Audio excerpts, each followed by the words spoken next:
Leila was a curious girl with eyes as bright as stars and hair like spun gold. She lived in a small village, nestled between rolling hills and a sparkling river. But her favorite place was the whispering woods just outside the village. The trees in the woods were like old friends, their branches forming cozy hiding spots and their leaves rustling stories in the wind. One sunny afternoon, while exploring the woods, Leila stumbled upon something truly magical. Hidden between two large trees was a bridge made of pure gold, shimmering and shining in the sunlight. It looked like a path, straight into the clouds. Intrigued, she cautiously stepped onto the bridge. As soon as she did, the trees parted, revealing a sight that made her gasp. Before her lay a magnificent city, not one she had ever seen before. It seemed to float among the clouds, connected to the world below by nothing but the golden bridge. Houses were crafted from cotton candy, soft and fluffy, with windows of glistening honey and roofs of spun sugar. Streets were paved with smooth stones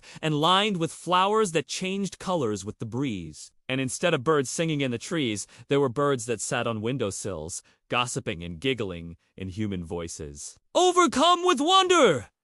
Leila approached a house that looked like a giant macaroon. Peeking through the window, she saw a family of winged creatures with gossamer wings and skin like polished emeralds. They were having tea. Their conversation carried on the wind. "Don't be shy," one of them called out, noticing Leila. "Come in! Come in! We're expecting you!" Puzzled, but excited, Leila followed their invitation. Inside the house, everything was like spun sugar and candy floss.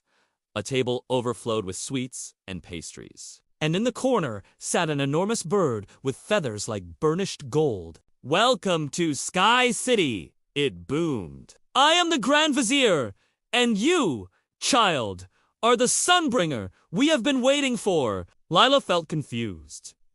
"Me? But how?" The Grand Vizier explained. "Long ago, our city thrived on sunshine. We had a magical sun lamp that bathed our streets in its glow, but it has vanished. Without light, our city is shrouded in darkness, and we are losing hope. Legend foretold you would come, a child from the village below, who would help us find it." Determined to help, Leila asked, "Where shall I start my search?" The Grand Vizier pointed towards a magnificent silver rabbit that twitched its nose at her from atop a sugar cube. "Ask Cotton Fluff. He is the swiftest in the city and will help you on your quest." Cotton Fluff, after some coaxing, agreed to guide Leila. As they hopped through the cloud-kissed streets, Leila marveled at the city's beauty. Houses were made of spun glass, shimmering with rainbows, and trees bore fruit that tasted like stardust in moonlight. Finally, Cotton Fluff led her to a wise-looking turtle perched on a mushroom. "This is Shelly Wise Shell," said Cotton Fluff. "He knows all the secrets of Sky City. Please, Sunbringer, help us find the lamp. Our city is fading away without its light." Shelly Wise Shell dipped his head slowly. The sun lamp was last seen near the Rainbow Falls. To reach it, you must pass through the Whispering Caves. Ask Pebbleheart for help there. She lives in the heart of the caves and can help you navigate its twists and turns. With newfound determination, Leila thanked the turtle and hurried towards the Whispering Caves. The entrance to the caves was hidden behind a curtain of sparkling water. As she passed through, the water whispered secrets to her, guiding her deeper inside. At the center of the caves, under a sky full of twinkling stars, stood a beautiful woman with hair like spun moonlight and eyes like pools of starlight. "Hello," said the woman warmly. "My name is Pebbleheart. How can I help you on your quest?" Overcoming her shyness, Leila explained about the missing sun lamp and asked for assistance. Touched by the girl's bravery, Pebbleheart agreed to guide her through the caves. "The sun lamp is kept safe by Sparkles, the guardian of the caves," she said. "To reach her, you must solve 3 riddles. Can you answer them correctly? If so, she will lead you to the lamp." Leila's first riddle was this: "I have no voice, yet I speak to you. I have no body, yet I dance in the blue. I have no hands, yet I point the way. What am I?" Leila thought for a moment, then answered, "A cloud." "Correct," said the cloud. "Your next riddle is from me." Then a shooting star streaked across the sky. "What am I?" Leila pondered for a bit.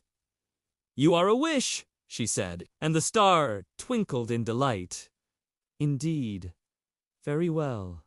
Your final riddle. A soft voice echoed around them. What has an eye but cannot see? Leila knew this one. A needle, and from behind a rock, a tiny creature emerged. Well done, Sunbringer.